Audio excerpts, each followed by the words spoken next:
HSB720. I'm Representative Wheeler, joined today by Representative Bowden and McBurney. If you'd like to speak, only when you're speaking, be at the table. We'll do 2 minutes, and then we'll go to the next person. So if you'd like, one at a time. I don't want everybody thrown up at the table, and we'll just kind of work through it. Hello, Peter Hurd with the Iowa Federation of Labor, AFL-CIO. Our main concern is on the library board, and we believe that it should stay under the governance of the trustees. Thank you.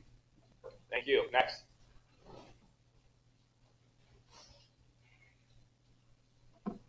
Keenan Crow, One Iowa. We are, I'm sure unsurprisingly at this point, against this bill. One thing I brought up at a couple of these other subs, and it definitely applies to this bill, is the need to go through all of the materials to determine whether or not they are actually age appropriate. Just for an example, the Des Moines Public Library has about 552,000 books on its shelves. If you just estimate that the books are on average about 100 pages a piece, it's the easiest estimate I can do with that. And then you estimate that a full-time worker works 40 hours a week for 52 weeks a year. It would take approximately 442 full-time employees reading every single minute of their work week in order to actually complete that review sufficiently. I don't see any additional money in this bill in order to accomplish this. I think that that is asking quite a bit of the libraries and is not likely to actually have the intended effect. So we would ask you to oppose this bill. Thanks. Thank you. Next.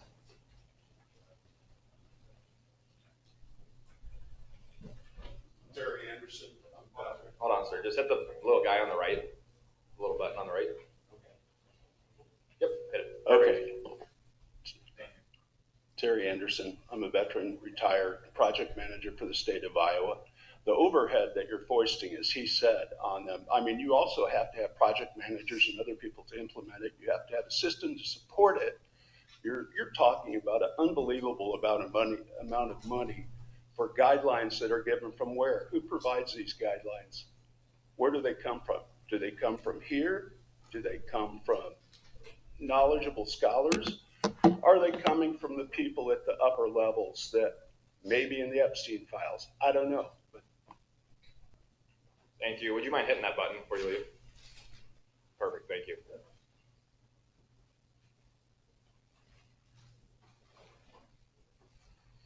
Hi, I'm a public librarian in Iowa, and this bill overreaches and takes away local control.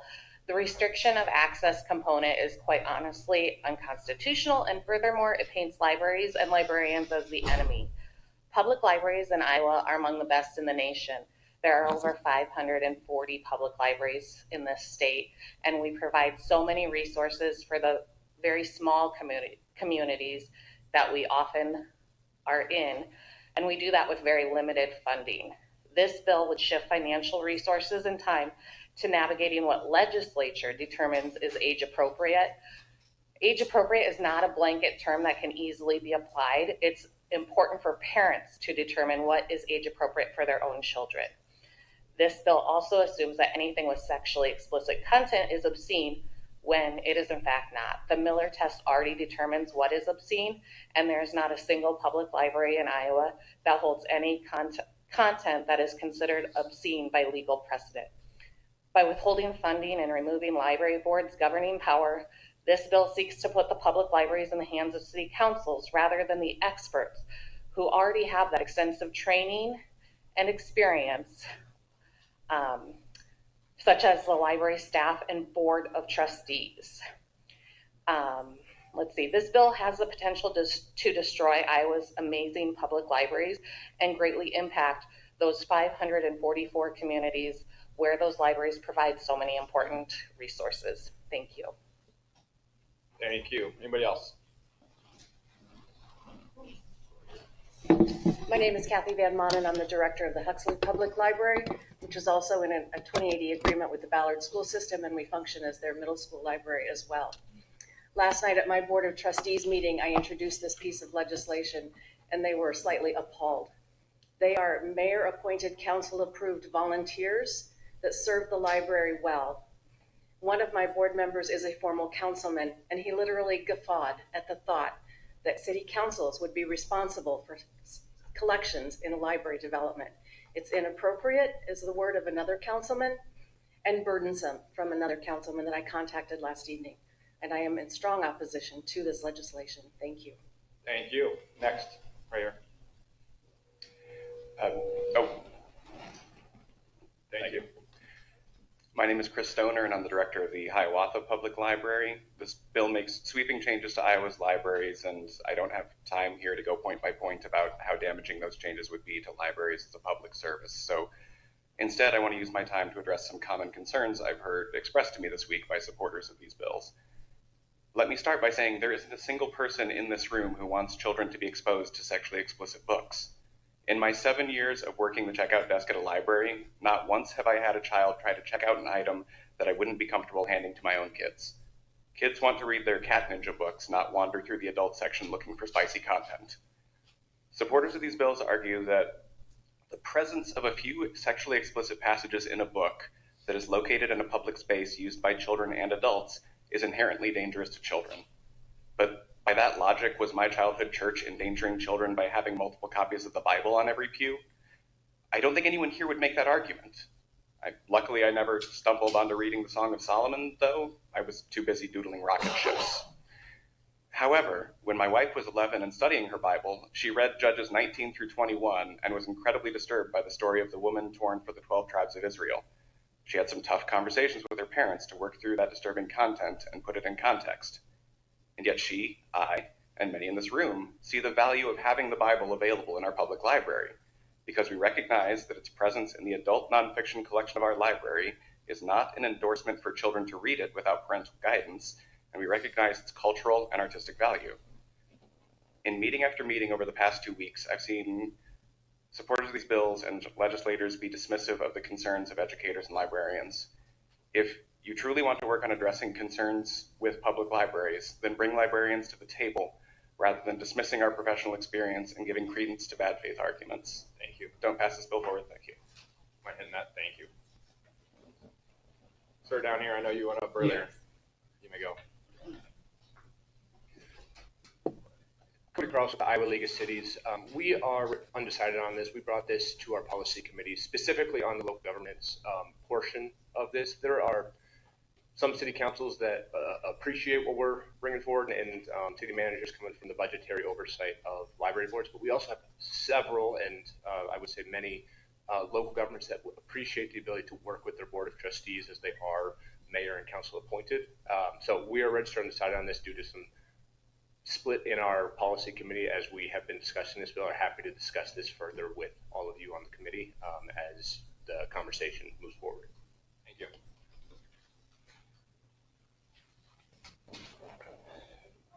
Good morning. My name is Leslie Noble. I'm here today on behalf of the Iowa Library Association, which is opposed to HSB 720.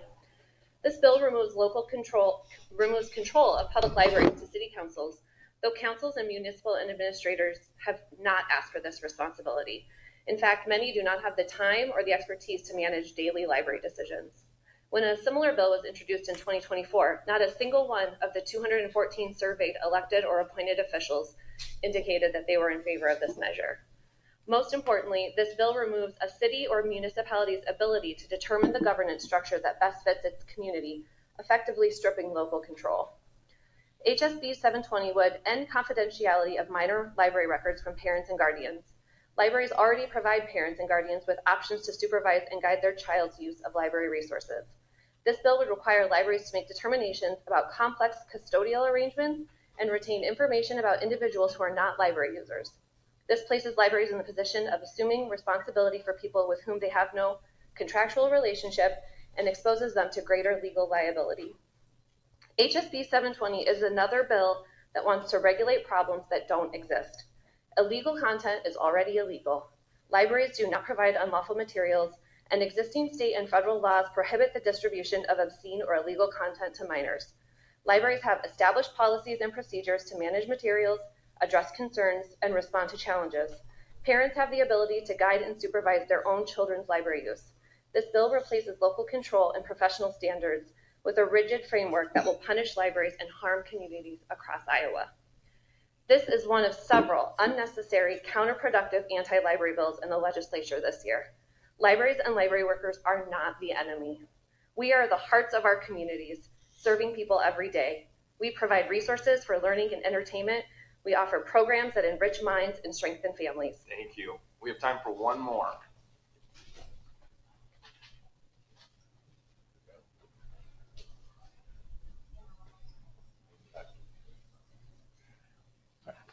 My name is Gene Lute. I'm a library trustee, and I stand in opposition to this bill.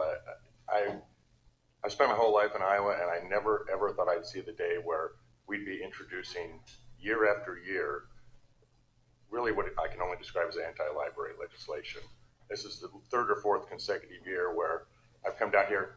Every time the comments, both online and in person, have been overwhelmingly against these ideas. I looked last night, just curiosity at the comments, and I stopped at 100 at counting them, and at 100, not one supported this bill. I think that and the comments today should tell you something. Thank you. Thank you. You mind hitting that? Perfect. Oh, against. All right, Representative McBurney. Thank you, Representative Wheeler.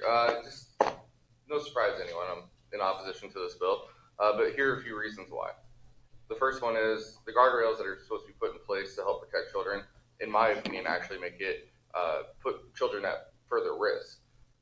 When you look at the bill itself, it claims that any parent or guardian has access to requesting a minor child's library records. This includes non-custodial parents. This includes parents who may have restraining orders.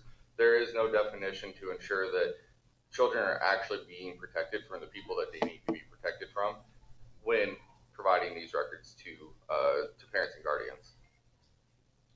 The second reason why public libraries are put in a position where if they follow the manual that's called out within the bill, which is the In Service to Iowa Public Library Measures of Quality, there's a direct call out that says that Tier 0 libraries will not be eligible for any funding from the state. If they miss any Tier 1 designation, they are automatically moved to a Tier 0. There are 3 criteria within the manual that I could find, just with my non-legal opinion, that directly contradict with what's happening in the bill. For instance, one of the things is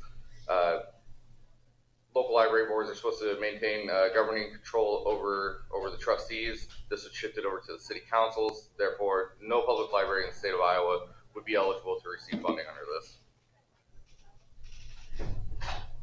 Now, I heard this also brought up.